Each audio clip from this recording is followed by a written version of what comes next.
We're back.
Hello, everybody. Welcome to another jam-packed edition of David Lee Madison's The End of the Night. I, of course, am David Lee Madison, and this legend right here is my pal, my co-producer, the man behind the entire Indie Escape network, and just overall swell guy, Mr. Joe Ridgely. Joe, how are you? I am fantastic, thank you. And it's great to be. It's just weird without Scott, man. It's weird. Yeah, Scott is at country. Well, I guess the show's over now, but Scott was at a convention I think it was in Pennsylvania, called Contropolis, and I saw a whole bunch of photos. They had like a really cool show out there, and he was out there with Jeff Anderson and Grunkle Scott and Marilyn Gigliotti. I hope that the entire Clerks crew had a wonderful an iconic actor and a dear friend of the show, Drew Gadaris, is watching. Drew, I hope you're well. Thank you for chiming in. I want to start the show by first, for the second time in show history, Joe, our guest canceled for the evening. And I wanted to tell you, I was ready for this particular guest. I have my original phaser from the 1966 Star Trek in my hand right here. I was so excited. And I have my Tribble, of course. I was all ready to trek out tonight with Sean Tretta, who is a wonderful, wonderful writer for Picard Season 3. But sadly, Joe, Sean was assimilated by the Borg, so could not make it tonight. All kidding aside, we love Sean, and we can't wait for the writer's strike to end so that Hollywood could have wonderful films and television shows again. So everybody here at the Indie Escape Network and on David Lee Madison's The End of the Night fully endorse the WGA and hope that the strike ends soon, because nothing starts with a blank piece of paper. With that being said, Joe, I know you had a big evening, a big weekend. What were you up to? Oh, well, we were at a pop con, and I had to teach JW a few times to say this. A pop con. A pop con. Makes sense, JW. Sorry, but yeah, we had a great time. We did some. First time I ever met JW, by the way. Look at the boys together in the house. You that got was your really Indie cool. Escape going on. Is JW got a little Batman action going on? Yeah, man. It was kind of creepy because JW and I were alone in like a haunted campground and cabin, and you guys didn't happen to hear a banjo playing off of the woods there by any chance? But yeah, we had a good time. There was a panel with the Cannibal Comedian movie, and holy shit, is that a Ghostbuster? Was a Ghostbuster? Yeah, there were a couple of Ghostbusters there. It was actually a pretty cool event. Nice. I think that's Ryan James up there. That is Ryan James. The Clerks documentary he made a couple years back was a really cool flick. Yeah, apparently they're going to be screening that within the next couple of months, and it's supposed to be VOD this summer sometime, I think. Nice. So yeah, it was very cool. It was a good time meeting everybody.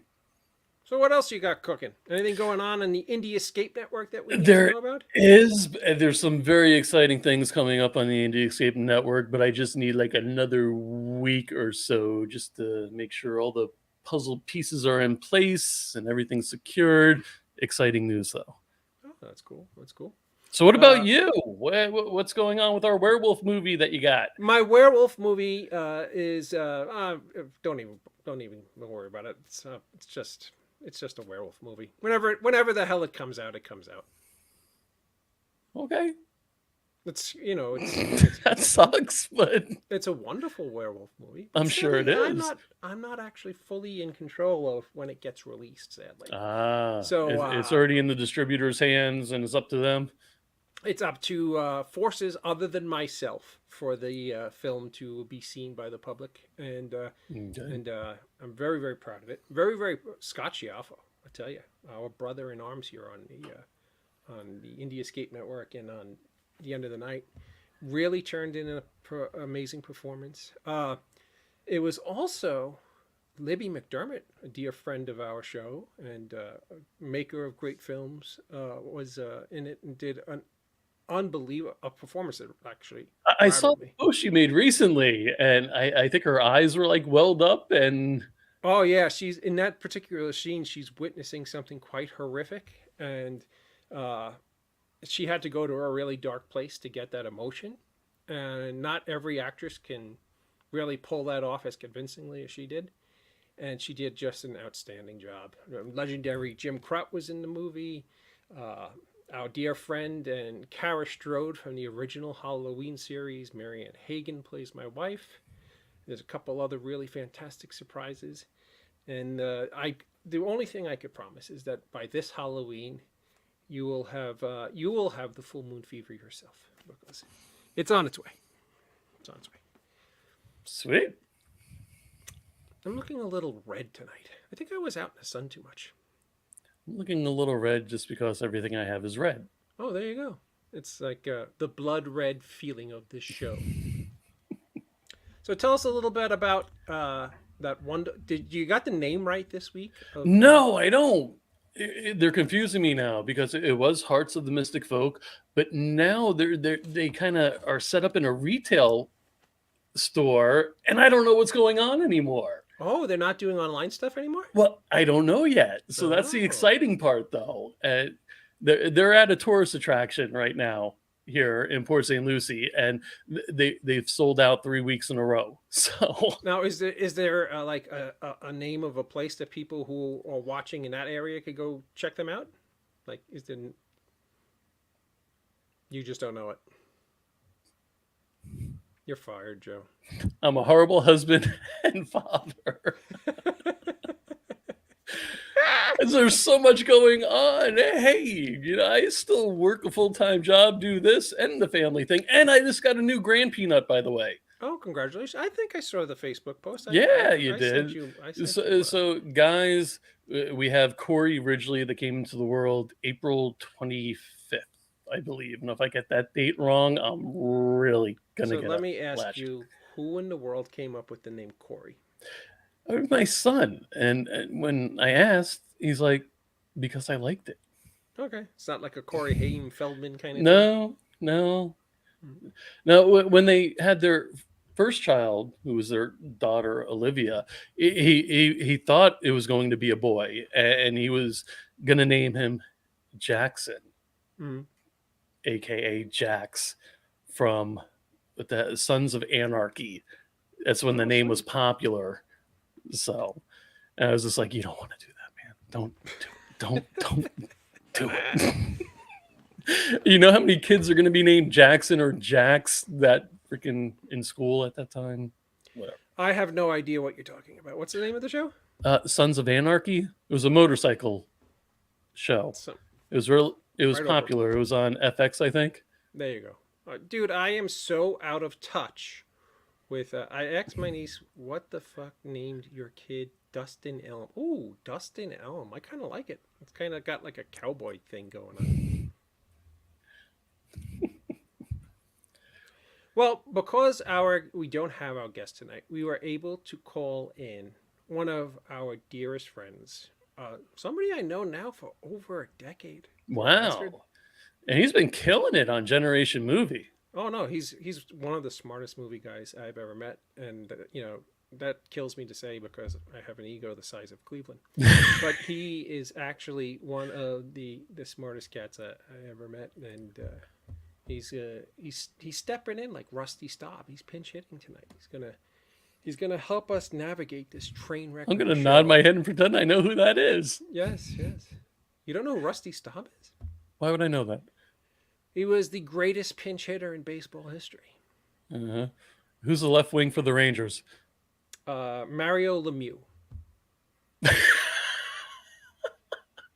Wayne Gretzky. Mark Messier. One of those. It has to be one of those guys 30 years ago. One of those guys. 20 years ago. Step on my toe. They had a guy named Step on my toe, literally. Did you know that? Did you know that the Rangers had a guy named Step on my toe? I did not. I don't think they knew it either. Actually, his name was Stefan Matteau. Ah. Big Red, Expo. See, thank you, Tim. Expo's great. He was a Mets great. He came up with the Cult 45s, who were originally the Astros. The man knows his stuff. Thank you, Tim. I'm glad there's actually an Expos fan out there. That's kind of mind-boggling. Without further ado, let's bring the lovely and talented JW on, because I know JW, who loves films more than I love pudding, which is almost impossible. Especially rice pudding. Yeah, especially rice pudding. Ken misses the Expos. Okay. Mm-hmm. I miss because Andre they're Canadian. Dorsey, they were Canadian, Tim right? Raines, Montreal Gary Expos? Carter. Oh, those are the Mets. Without further ado, let's bring on JW, because he's going to kick this show in the ass and talk about all the wonderful films that are coming out. Man, do you need to inflate his ego anymore? I can barely fit in the room. At first, I'm Rusty Staub, and I was thinking my generation would be more Lee Mazzilli, right? Was Lee Mazzilli a great pinch hitter? He was a good pinch hitter. All right, this is a sports show. Rusty Staub was okay. I was gonna say to you, left wing Panarin. You know, you guys are doing all this stuff. I know. Anyway, I'm so excited. I got to meet Joe yesterday. We had a blast. Yeah, we did. I'm just like walking around and meeting people and hanging out with like all kinds of fun like folks. You know what? So, I don't mean to cut you off, but I never thought I would hear those words together in succession. It was great to meet Joe. Well, here's the thing. We've known each other for over a year and a half, but we've never met. Do you realize, no, JW, you are the first person other than Terry that I have met so far. Well, I know Joe now for about 5 years and have not met him yet. Right. You know, Dave drives all the way out to Texas to meet CJ, but he won't come back. But he won't come to meet you. No. Well, Florida's a bad state right now. I drove out to Texas. CJ just happened to be there. He was just going to the Alamo. I was trying to find the basement. I was just trying to remember the Alamo. Yeah. JW was getting creeped out by the demon hunter, right? Yeah, seriously, dude. But you can't. Got to be very careful what we call him. Yes, what you refer to them as. A demonology specialist. Now, was Ken there with you guys? No, but we did 2 quick spot videos. And you want so funny stuff. Last night, Joe went home.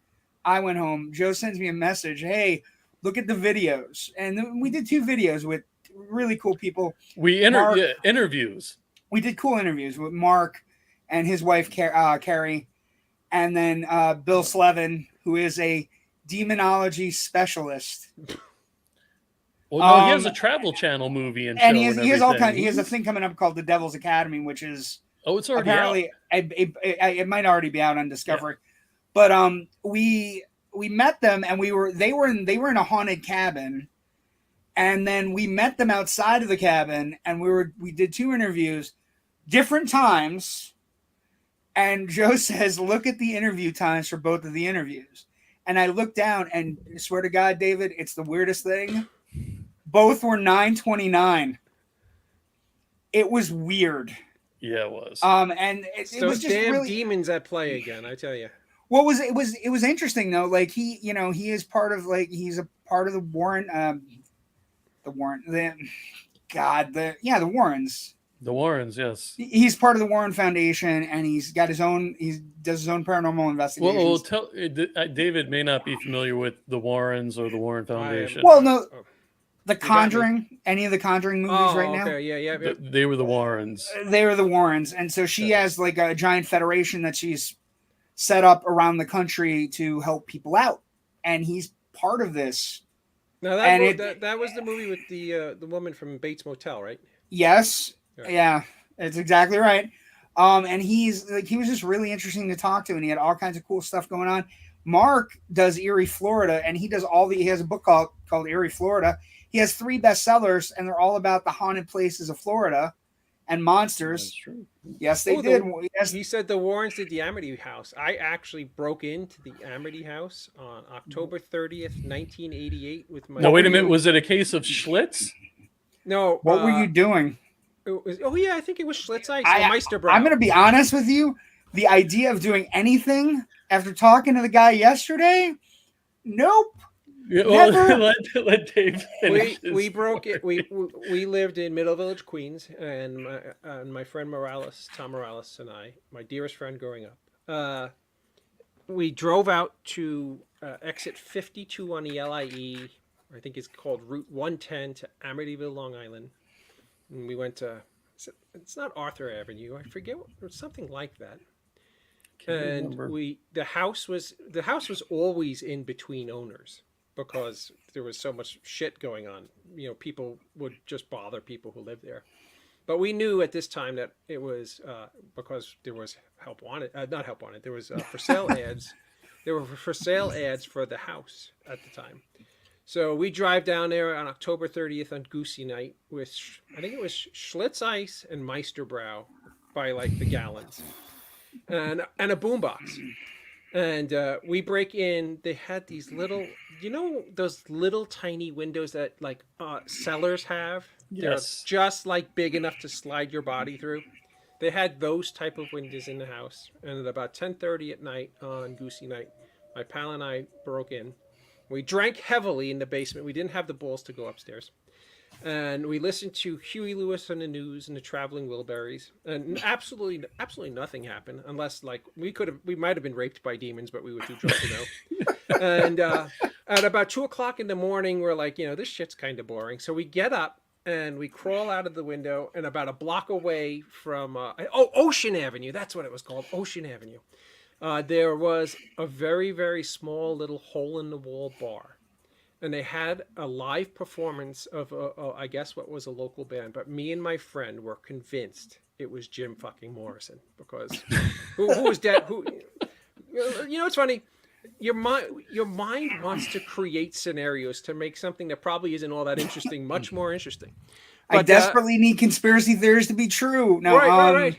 But all kidding aside, after we spent the entire we went back, we slept. I put my head on they had in the basement. They had a thing, like a metal box that you used to put milk in, and I slept on that, and he slept right across. And we woke up in the morning, the sun started to come through, and there was nothing happened. I will tell you, while filming Full Moon Fever, one of the things that I wanted to do while filming Full Moon Fever to make it interesting, and this is when I get to actually promote the film, is that almost 90% of that film is shot at historically haunted places for real. We shot it. These are mistakes. These are mistakes, and if you talked to the guys yesterday, you would not be making these mistakes, David. Actually, David came up yesterday. I brought him up, and what was? I apologize for interrupting, but we were. I don't remember who it was, Mark or Bill, that we were talking to. Yeah. And what was the road that you're always referring to on Halloween? Clinton Avenue. Clinton Road. Yeah, the haunted road in Jersey came up with Mark. Right. I was trying to figure out what it was called because I think Richard Grieco did a movie. Well, he didn't actually have the balls to go shoot it on Clinton Road. I actually broke into places that are supposed to be highly haunted with a couple of film crew guys and shot this movie Literally. What? No, stop doing that. And if you look at some of the photos, then we went to the Moravian Cemetery, which is supposed to be the only truly place that's haunted from the original Friday the 13th, and shot there. And we shot at a whole bunch of what are supposedly the most haunted places. And if you're going to make a horror movie, you might as well make it in the most haunted places. There you go. Joe has one. We heard the story yesterday that Joe has a place that's about 10 minutes from your house. If 10 minutes from my the house. Devil's Tree In Port St. Lucie, Florida. Oh yeah, it has national attention, and many guys or many ghost guys came out here and investigated. JW, Yeah. I shot the prequel, the 15-minute commercial prequel to Mr. Hush in the Devil's Den in Gettysburg. Well, I'm going to tell you right now, like I talking to the two guys yesterday, right, Joe, and they were so down to earth, so amazing, but you get just from talking to them that the stuff they've seen is just enough to not screw around with stuff. Yeah, their face changes a little, their eyes kind of. You know, the truth of the matter is, I desperate like. You're going to laugh at me, but I am such a fucking schmuck that I desperately I go out looking for this kind of trouble. Oh, yeah.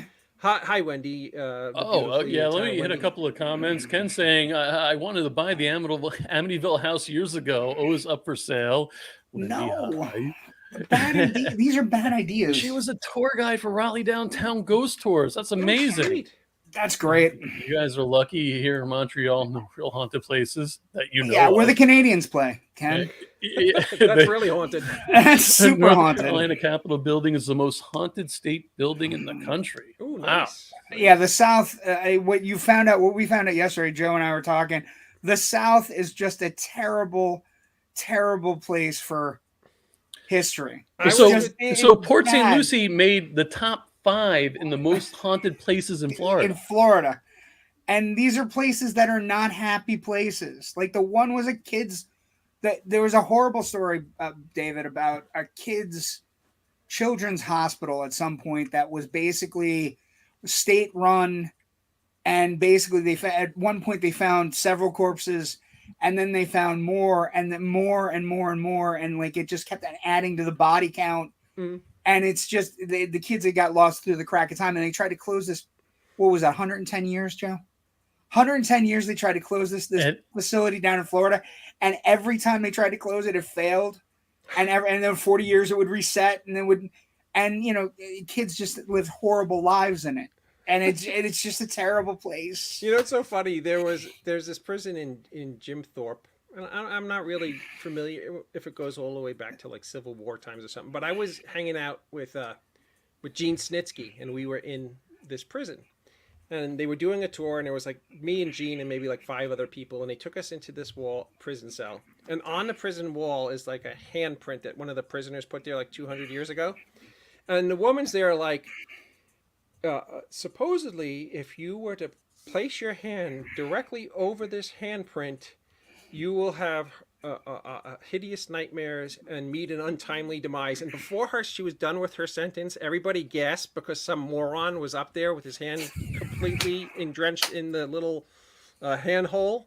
And that moron was me, of course. But well, I mean, you were Gene Snitsky, so I mean, you couldn't have.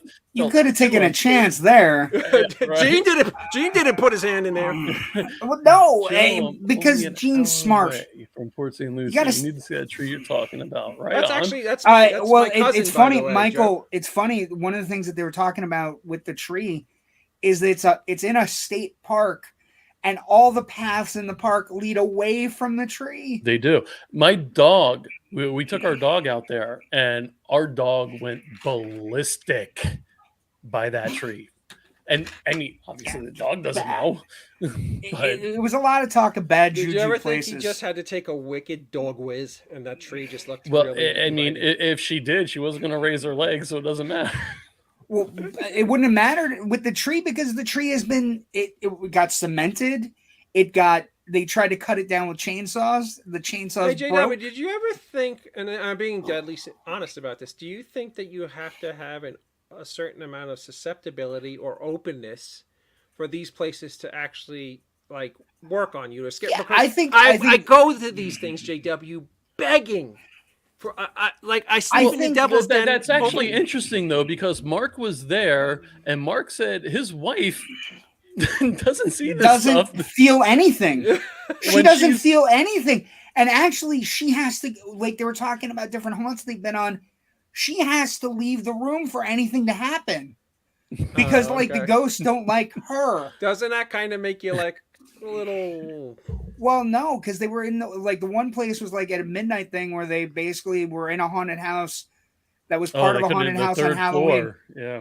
And they went to the third floor, and he was like looking around, and they were basically closing for the night, and he locked the door behind him. The first two stories were accessible to everybody on the ghost tour haunted house.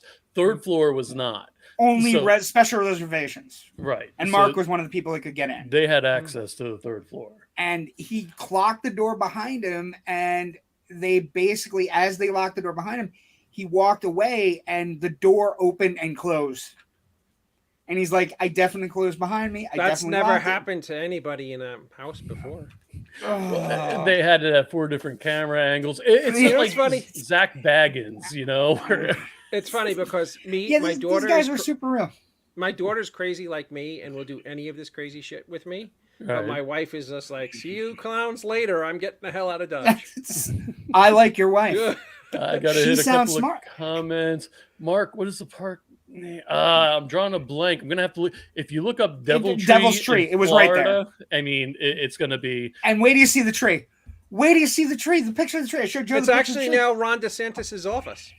Well, it's where he's holding the campaign meetings. Ken says, "I'm a believer. I want to see ghosts and UFOs, and only thing close to ghosts here in TV shows is ghost film." Huh? Ghost is filmed here. Okay, shows Ghost. Okay. The original British show that became an American show that shot in Canada. Oh yeah, there you go. Okay. Fair, that's good. Ken's trying to keep it on subject. He's trying to get back to entertainment, you buffoons. I can't think of, out of all the places that I went that are supposed to be severely haunted. In fact, I want to let's all get together this October 30th. Okay. I will put you all up in my home, even if you bring your family. We'll have a big Halloween party. But on October 30th, let's all go to Clinton Road and walk what's supposed to be the most haunted part of Clinton Road together, and live stream together from there. I don't fly. It's not true. You drive up north. With the greatest possible ease of saying this to you. Fuck no. I would definitely do it. I'd be all over that. Again, I would be up until a certain point. When I was talking to those guys yesterday, Joe knows I was legit freaked out, like at certain points during the conversations, because they were saying stuff, and I was just like, I was doing the funny, haha, right, movie guy host stuff, and they're like, no, like at 2 or 3 times during the interviews, they actually just like, no, it's not really that funny. They're like okay. They kind of whip around and give you that look. Yeah, it's okay. And I was just like, and then it just, but they were so great. And, so JW, are you afraid of something getting attached to you? No, I'm like, I've seen too many movies. So like, wouldn't that be like the worst case scenario? Something getting attached to you, you bring it at home, and then like all hell breaks loose. Yeah, it would be, but I wouldn't. Some kind of exorcist. I can't think anything would be interested in me. Do you know what I mean? Like I'm an inferior body, is what I would say. I don't think it would be attached to me, but I'm more worried about like I've seen too many movies where I get like I read science stuff in the morning, Joe. I post shit in the morning about science stuff that's happening, and I read the Siberia stuff. Like we're gonna get rid of the permafrost, and we found a parasite from 70,000 years ago. It's going to make everybody zombies. And... Yeah, haven't you seen movies? When my daughter was 12 years old, I took her on Clinton Road on Goosey Night. It's now our annual tradition, but there's a special bridge on Clinton Road that supposedly a young girl was hit by a car picking up a quarter on this bridge, and now haunts the bridge for eternity. So supposedly if you put a quarter on the yellow line, the quarter flies up in the air and lands in the creek. So the greatest thing about Clinton Road is that at the end of Clinton Road is Blairstown Diner. where they shot Friday the 13th. So essentially, we would film, we'd put the quarter out, and then we'd go get fries and gravy. But here's the one other thing. I can be talked to here. My daughter and I's tradition is to eat at the Blairstown Diner right before it closes, and then drive back on Clinton Road in the pitch black. So, just because I'm a goofy dad, I pull over literally on the bridge on Goosey Night. I turn the lights off in the car, and it's pitch black, and I would think I'm going to spook my daughter a little bit. I go, by the way, Amanda, this is the very and before I got out the sentence, my daughter, in her infinite wisdom, gets out of the car and starts walking down underneath the bridge to where the little girl ghost is supposed to be. I was like, are you fucking nuts? What are you doing? What are you doing? This is crazy. This is crazy talk. Just this part is supposed to scare you. So, yeah. And she's like, no, I want to see what $10 does. I want to see what a quarter does. Yeah, what does a roll of quarters do? It freaks everybody out. It would have at least been worth it. I will tell you, out of all the places that I go that are scary, that's the only place that feels eerie and scary. It's the only one that gives me like a weird feeling on my spine. The cabin we were in yesterday felt wonky. It was it felt wonky. I don't know. Were you guys by that tree yesterday? No. It was 2 hours northwest of the tree. No. I'm going to build you a tree house. This place is just north of Orlando. Yeah, and like I said, it was a beautiful camp, like a beautiful camp that probably made in the 60s. That's amazingly still kind of not super run down. Like it was nice. Mm-hmm. The cabins had window AC units, and hospital it's grade definitely mattresses. The pool was gorgeous, but it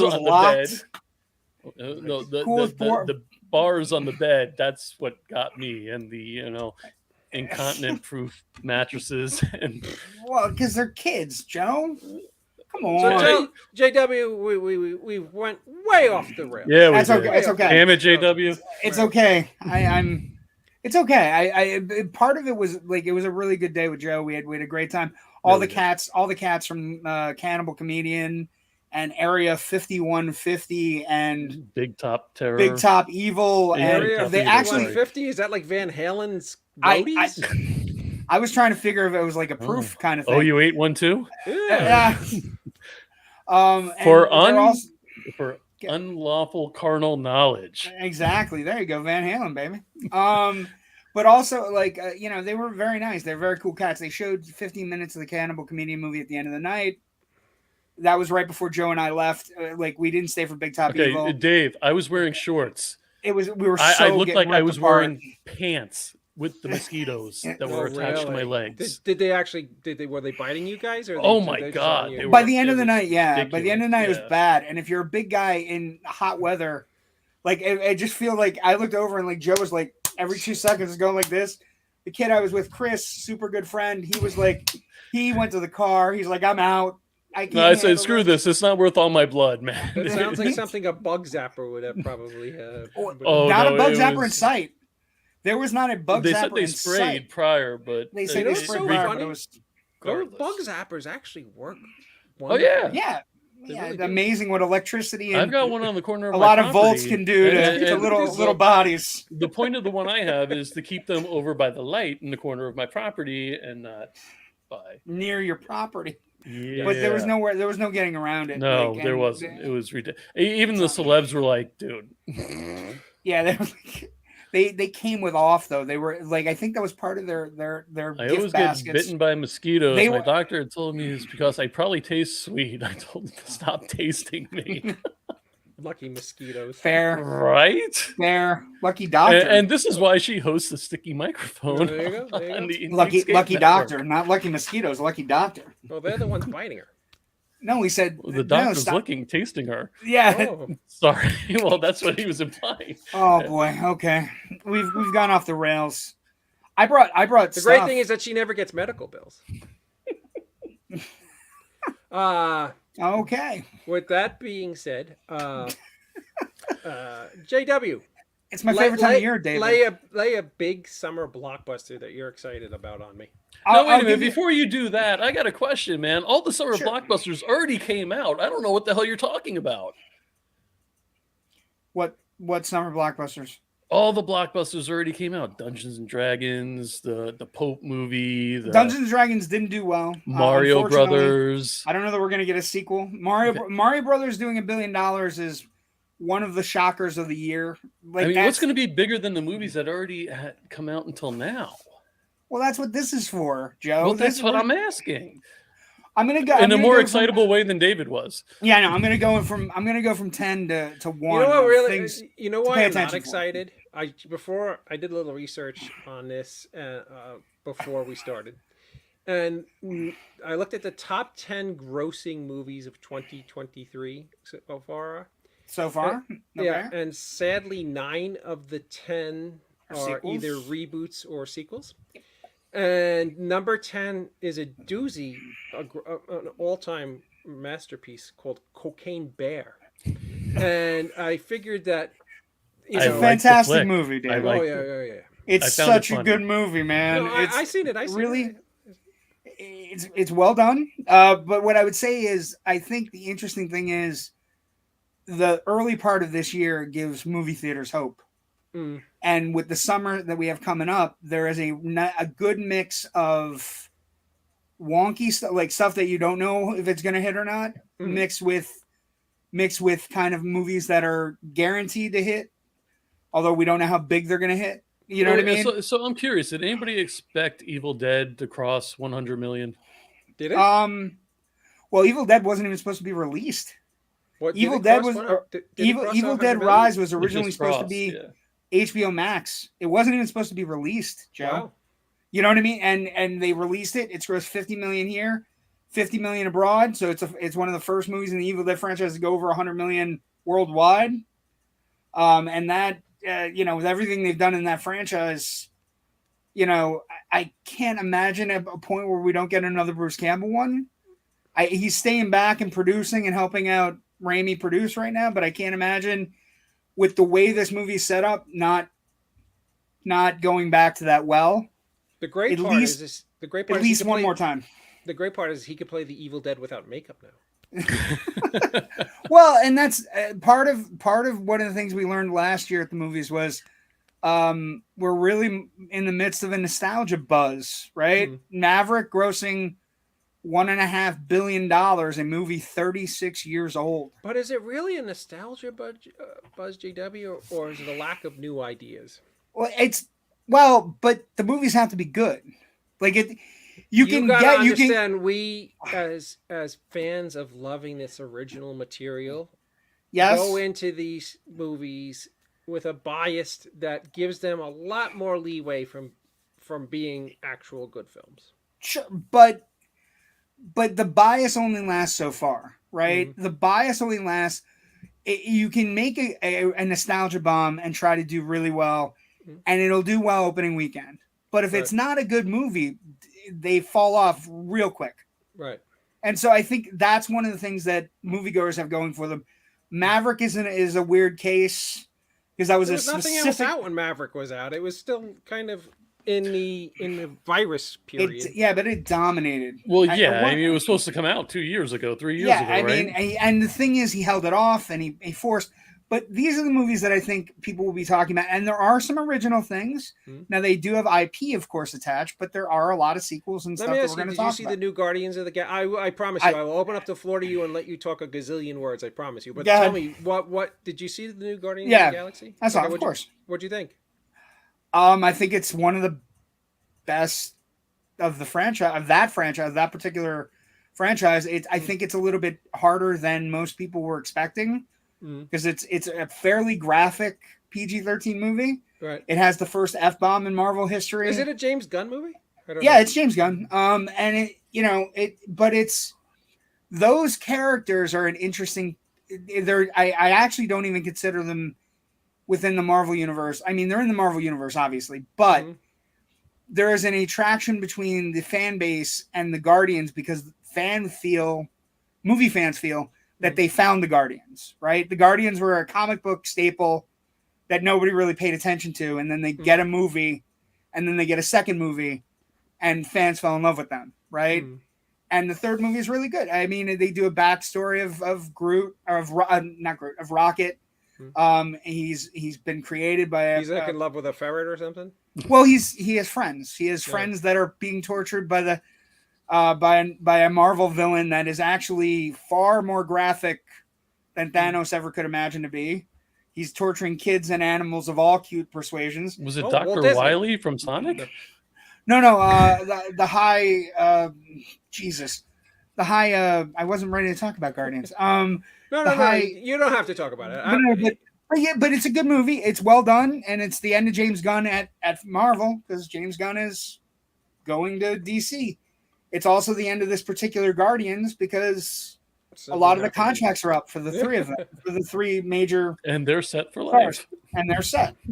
Well, and like the three that have all professed that they're leaving are all given great exits. You know what's funny? It doesn't seem like the Marvel movies have this like hysteria around them anymore. They kind of seem like they just like the Ant-Man movie. Did anybody really care? Well, didn't see it. Yeah, I think part of what's going on, but here's the interesting thing, and this is where you and I have we take things with a grain of salt, right? Mm-hmm. The Marvel movies, yes, the hysteria around them has kind of ebbed since Endgame, right? No, I guess Spider-Man was a big hit thing. Well, yeah, but No Way Home, but Endgame was the end of the Marvel proper. Spider-Man is a whole other Megillah, right? And he's a whole other kind of like he has a history, and he has. So I don't include No Way Home in the MCU, although the MCU made No Way Home better. But what I would say is, what we view as a Marvel miss is a $500 million grossing film. Right. But you also have to understand they probably start off. You have to look on return on investment, JW. Oh, Those movies absolutely. Probably are $300 million after making them and putting advertising. And putting out the market. Yeah. Absolutely. But I do have movies that we can talk about. So the first one we're going to talk about, and again, not Marvel property. We're going to talk about Oppenheimer. Oh, sweet. Right? I mean, this is one of the movies of the summer. The trailers have been lighting people on fire, right? And it's about, the physicist that made the nuclear bomb for the world. It's got an all-star cast. When you're looking at the cast, you got Florence Pugh, Matt Damon, Cillian Murphy, Jack Quaid, Emily Blunt, Kenneth Branagh, and Robert Downey Jr., Gary Oldman, directed by Christopher Nolan, who's one of our biggest auteurs. Oppenheimer? Cillian Murphy is playing Oppenheimer. Okay.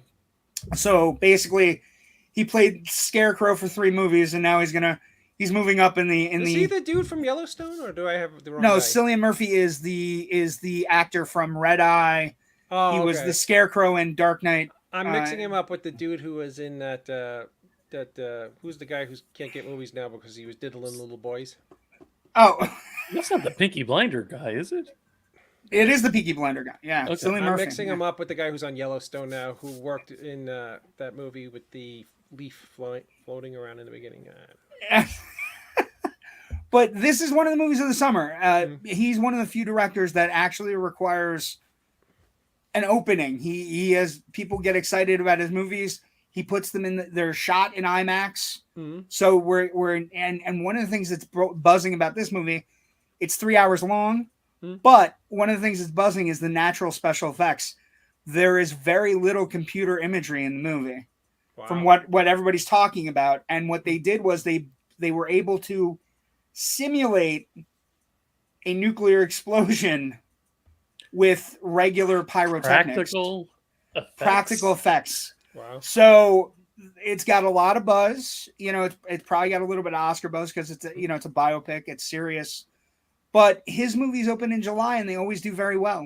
No, it's got an Oscar buzz because everybody attached to it. It's kind of got he's kind of got that James Cameron vibe going on. Yeah, well, and he releases 1 or 2 movies every 2 years, like Dunkirk. He had Dunkirk, and he had, all these things that he's released that are all kind of unique event films. His own name is an event.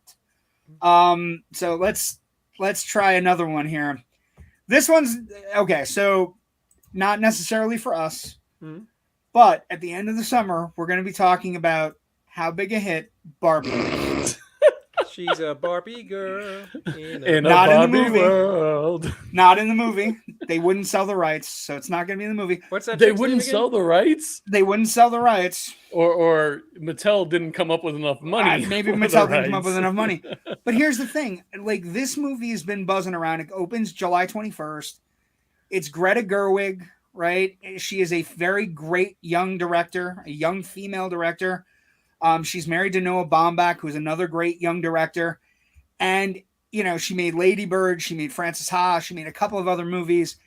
And I'm telling you right now, the way this there's a trailer for this movie, David. I don't know if you've seen it, but there's a trailer that is a shot for shot of the original 2001 trailer. Oh, sweet. And it's the kind of thing where you're not thinking of Barbie in a particularly cool way, but it doesn't appear to be a cash grab because Greta Gerwig has real chops. It's got Margot Robbie, it's got Ryan Gosling. What is it rated? It's PG-13. So it's you know, and the jokes in the trailer are a little dirty. So I don't know, but I'm telling you, the buzz about this movie, everybody's talking about it, and if you get to see that trailer, I guarantee you'll be won over. Because the trailer, again, if you've ever watched the original 2001 trailer that premiered in theaters, where it, you know, with the monkeys and, you know, all the different things, and at the end of the trailer, the Barbie doll is Margot Robbie, and she's in the place where the monolith is. Oh, And it's just brilliant. Like, it's brilliant. So I think it's going to do well. So it's going to be a brilliant failure, or I don't think it's going to be a failure at all. Like, really? I mean, the buzz going over around right 100 now. million. It's like, what the hell is this crap? over 100 million for this movie. Sweet. Over 100 million. Like, and Oppenheimer, Curiosity factor, you think? I She think made it's, go ahead. Good, no good.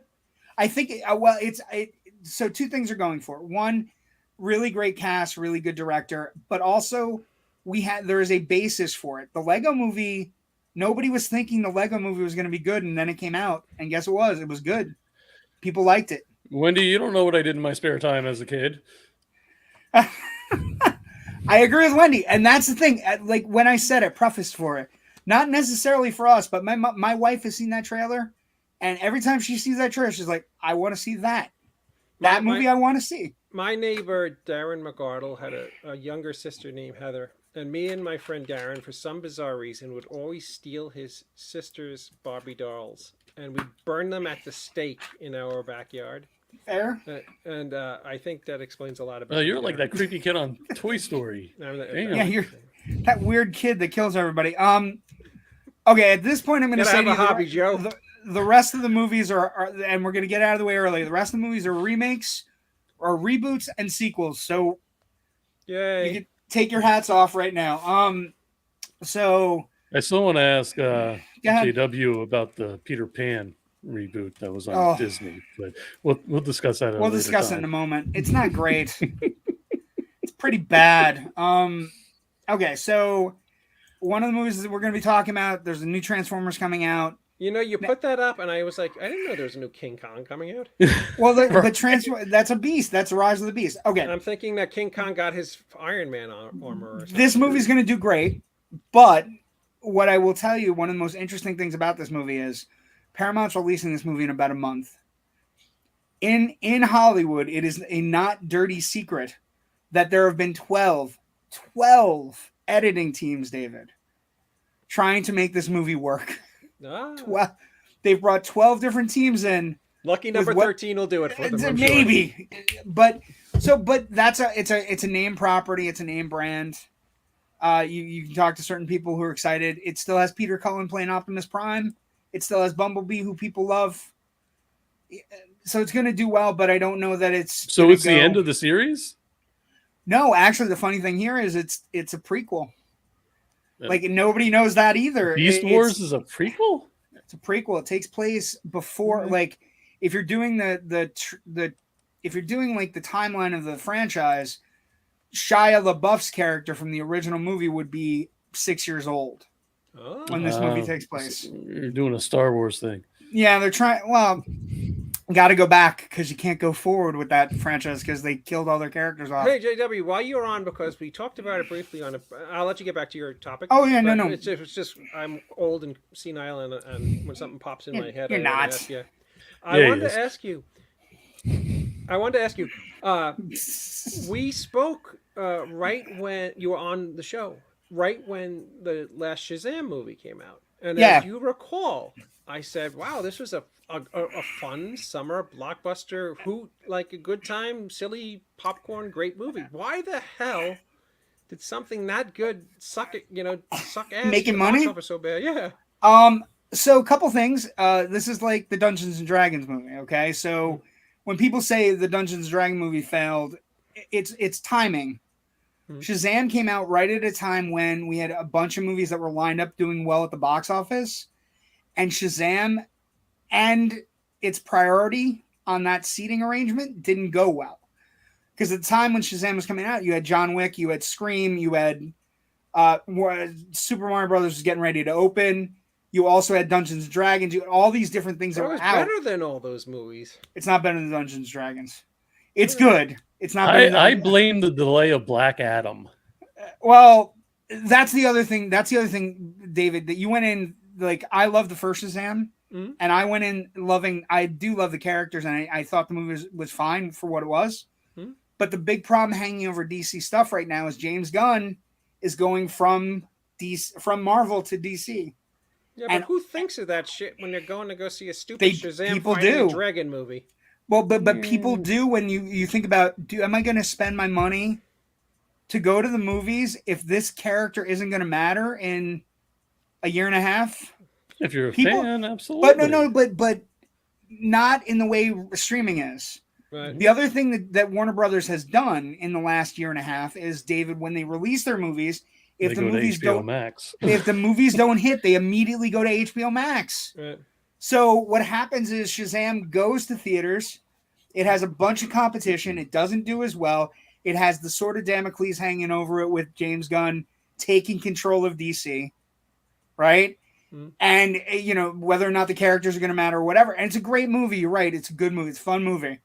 Do you But- think the Henry Cavill controversy had anything to do with it?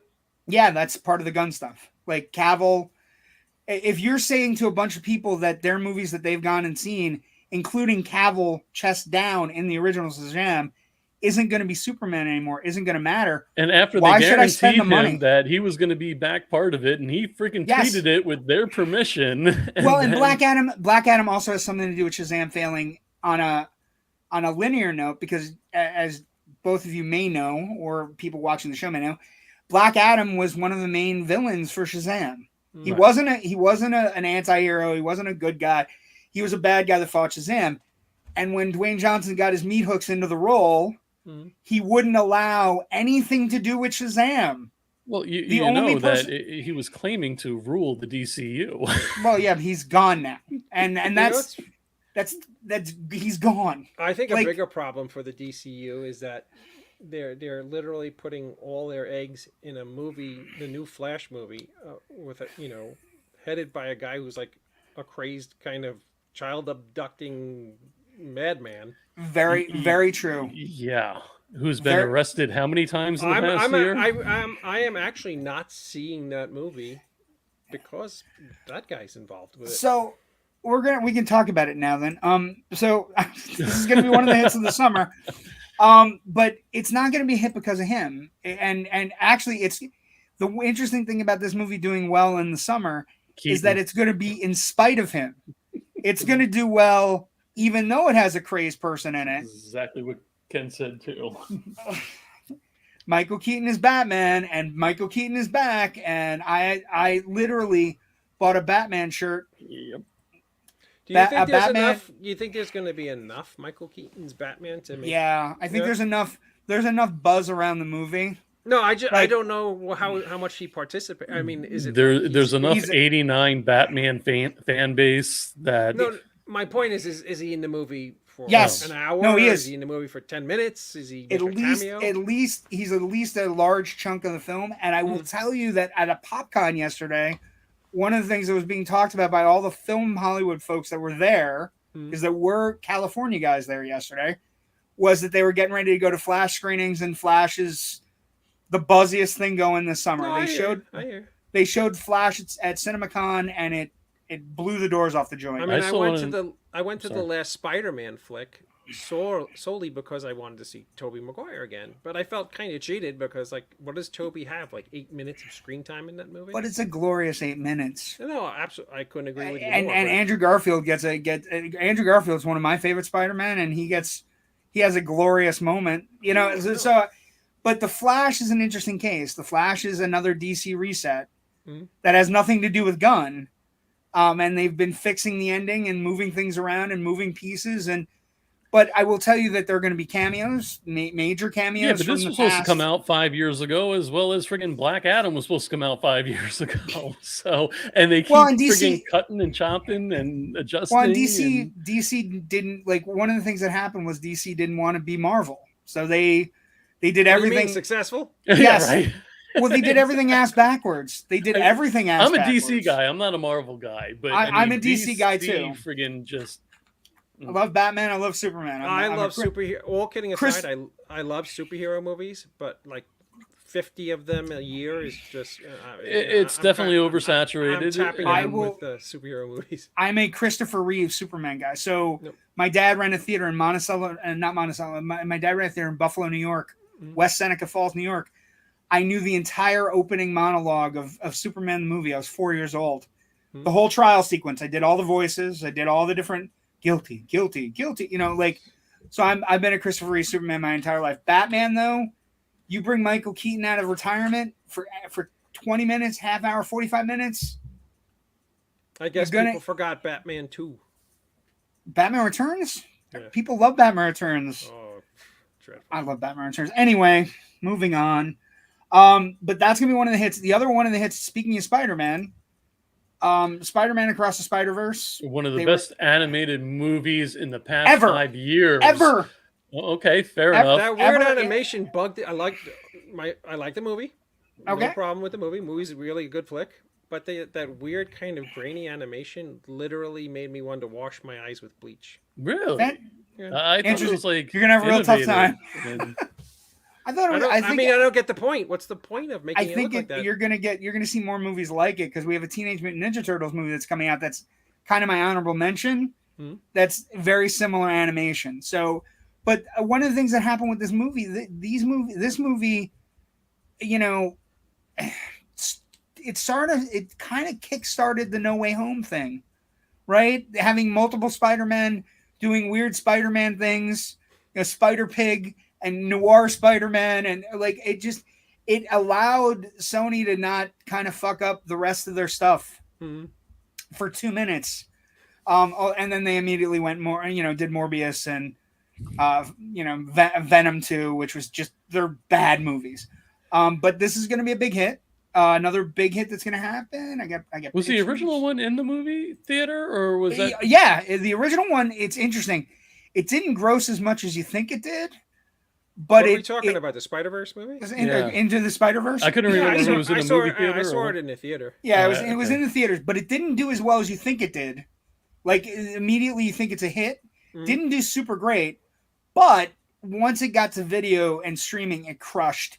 And then it won the best animated film Oscar. So it is one of the few Oscar-winning Marvel efforts. Question for you guys. Sure. By far one of the best animated films of the last 20 years. And I have no idea why. It's one of the rare occasions that I would love to see a sequel because the source material in the first one was so amazing. Why haven't we seen the return of Megamind? I don't know. My wife and daughter loved that movie. Megamind was great. Megamind's underrated. I think it's an underrated animated movie. Oh, it's a great. But DreamWorks, movie. It's interesting. DreamWorks they don't rely as much on their sequels. DreamWorks tends to, they release certain things in sequel form. Obviously, they made a bunch of incredible movies, didn't they? Well, that's Pixar, right? Oh, okay. That's Pixar. But if you don't make a certain amount of money as a DreamWorks movie, they don't go back to the well. Does DreamWorks do Shrek and Minions? DreamWorks does Shrek and Minions now.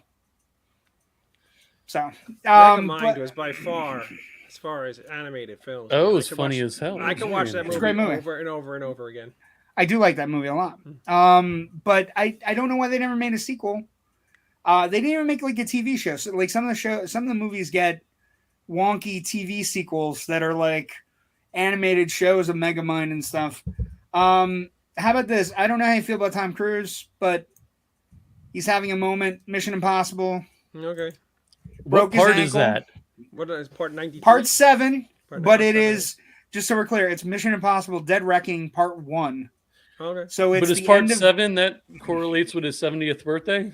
I don't know, but I know he's diving off a cliff.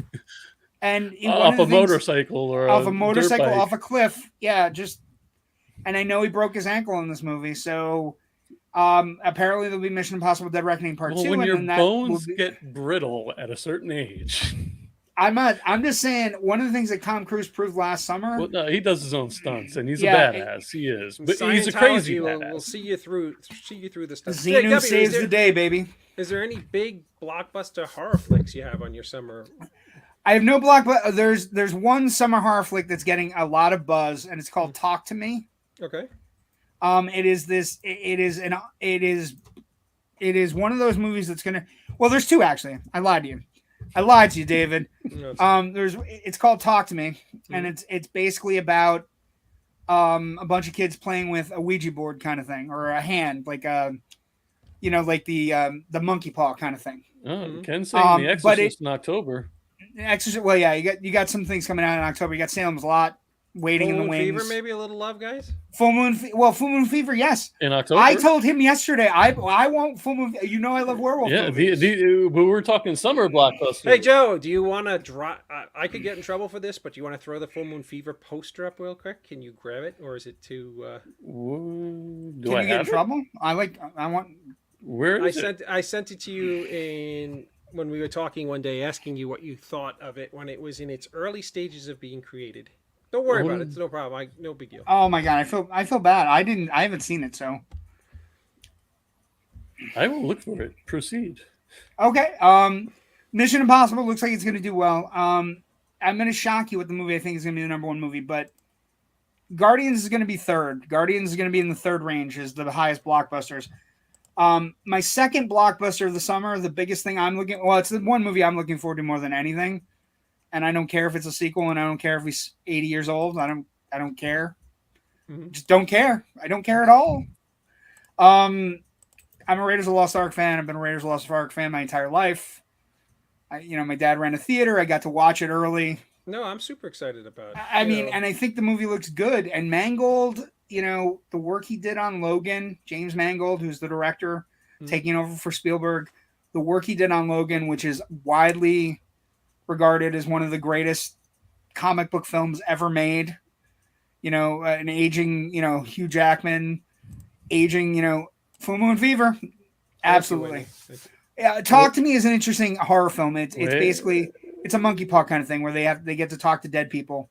And then the other one coming out for Stephen King is he has a movie coming out called The Boogeyman, which is based on one of his short stories that has a nice cast. One of the cast members from Yellow Jackets, and a good adult cast, so it could be a lot of fun. Number one movie of the He said number one movie. I pulled it up. I didn't know we were doing the fall preview. So do you like it, JW? I do like it because I like original werewolf designs. So I like the design of the wolf. Oh, thank you. He looks appropriately wolfy for me. It's great when a werewolf actually kind of looks like. Is he wolfy enough for you? Yeah, no, he is. He's appropriately wolfy. Number one movie of the summer. In my prediction, Little Mermaid, huh? Really? Yeah, I just think it's every live Disney movie seemed to tank. They don't tank. What are you talking? No. Well, they seem horrible. No. Nobody likes them. They may not like them. Overseas money. Do they make American money? You realize all of the live action Disney movies, except for like Dumbo and a couple of them, like Beauty and the Beast, over $1 billion. Lion King, almost $2 billion. Yeah, Aladdin was just under $1 billion, so like 800 million. So people have no taste whatsoever. It's not that they have taste, but there's no children's movies there's no kids movies, and also this one's kind of taking it it's, you know, we have an African American portraying Ariel, right? Mhm. So you have Disney releasing a movie that is bound to cause controversy and send somebody into a kerfluffle for nothing. I'm sorry. I What the hell is that word? A curmudgeon. curmudgeon. I actually think Cinderella was a masterpiece. Kenneth That's Branagh's Cinderella. that's the other one I was going to mention. Yeah. They've all done very well, Joe. Like the live action Disney movies, like after a certain point, people go, I don't really love them or whatever, but most of them have done exceptionally Like well. Mulan and Mulan didn't get to theaters, so So that Mulan's JW, this yeah. train wreck of a show is running late. Is there Uh, anything well, that we we're- have? Is there anything that we haven't hit that you on the summer? No, we're pretty good. There's not. There are movies that are coming out. Like there are things that are going. Something is going to hit that nobody expects. You know, there'll be a movie that comes out that nobody expects it. Like Pixar has a movie coming out called Elemental. There's a Teenage Mutant Ninja Turtle movie that looks fantastic in August, but that's late for a movie to catch fire. And you know, by the end of the summer, we'll Ken see what keeps saying happens. Asteroid City.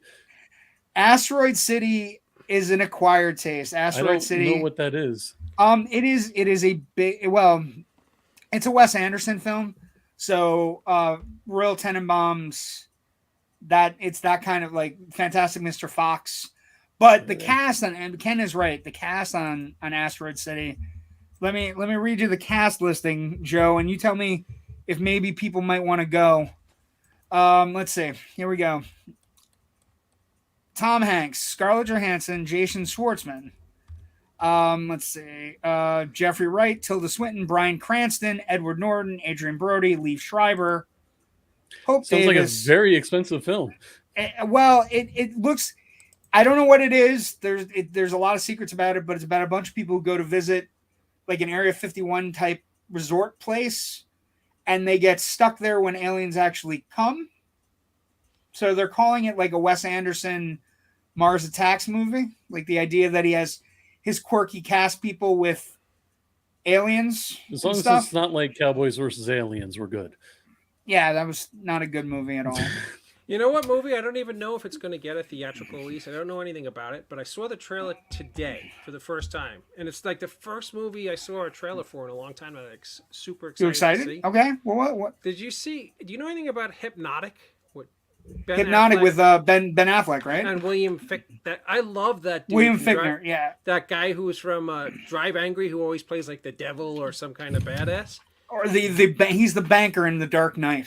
Yes, He's the mob banker in The Dark Knight. That movie looks cool, dude. Does it have any legs, or is it just like a streaming bullshit? No, it's going to get released because again, it has Ben Affleck and it's got a hook of a title. You know, it's got a hook of a title, and but it's it's one of those movies like I don't know that it's going to do well because movies that are aimed at adults right now after the pandemic don't fare as well, and even like they just don't. It's also a Robert Rodriguez film, which is kind of cool. Yeah, he's a great director. But it's really hard to get across. It's very hard for a movie to hit if it's not like think about a movie like Air, which had everything. Air was a fantastic movie that came out, a couple months ago, and Amazon doesn't care that it bombed because it's going to go right to Amazon and lead people to Amazon. But it did very well in a sense that it grossed $30 million as an adult film. Okay. A film for adults. Yeah, I get it. But it cost $120 million to make. That was that Michael Jordan picture, right? Oh, it was really good. Yeah. Fantastic. All right. With that being said, gentlemen, thank you so much for bailing my ass out on this program tonight. Oh, it was good talk, man. I had a blast. Thanks you and Joe for inviting me. Oh, you're always JW. I know. I know. On the show whenever you like. I know, but it's nice to get invited and be loved. You're like a vampire. You have to be invited to come into our. Yes, I have to. I need the entrance. I need the welcome mat. You're welcoming. So what do you got? You got what do you got cooking on your next show? Okay, so we got No Generation movie this week. It's a week off for us, but next week we begin our climb to the Flash on June 16th. We're gonna do the two Batman films. We're gonna do Batman Returns, the Michael Keaton Batman films. Then we're gonna do Birdman, which is kind of a Batman film in disguise. And we're going to do that for Generation Movie. And we're also going to do all the Indiana Jones films leading up to the end of Indiana Jones as a franchise. So we're going to do Raiders, we're going to do Temple of Doom, we're going to do Last Crusade, and Kingdom of the Crystal Skull, even though nobody wants us to do it. But we're going to give it the full Generation Movie treatment. I'm it going should- to lock myself in a refrigerator for that The episode. monkeys. Yeah, lock yourself in the refrigerator, and all of a sudden, yeah, you're A-okay after that. You know what? I rewatched it. The two that get the most grief are Temple of Doom and Kingdom of the Crystal Skull. Temple of Doom is so much fun to watch, man. Oh, it's not great. Train wreck. The best indie movie is actually the third one. I can't. You like Last Crusade better than Raiders? Yeah. Oh wait, Sean Connery. It's a great movie. I love Raiders so much. Yes, Raiders isn't bad. Isn't bad. The Temple of Doom was the first one I saw in the theater, so I still have that. I still have that poster, by the way. I still have the glossy Indiana Jones poster where he's holding the machete. Mm-hmm. If adventure has a name, it's Indiana Jones. Oh, I used to like you, Ken. See, he thinks 3 is Ken. Yeah, a man of class and taste. Ken's Canadian. Ken. You're supposed to be With on that my being side, said, Ken.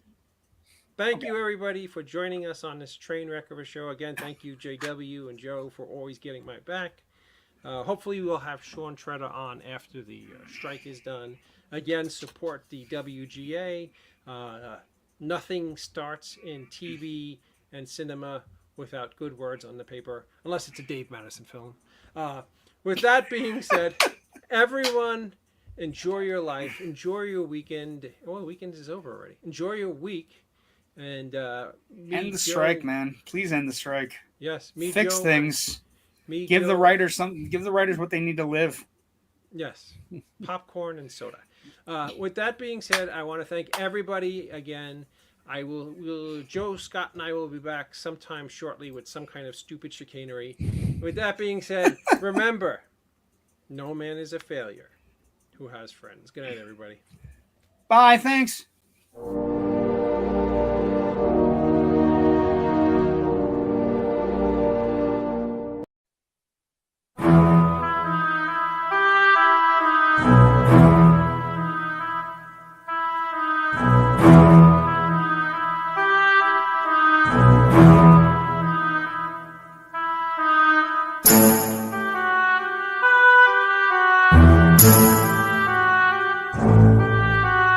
You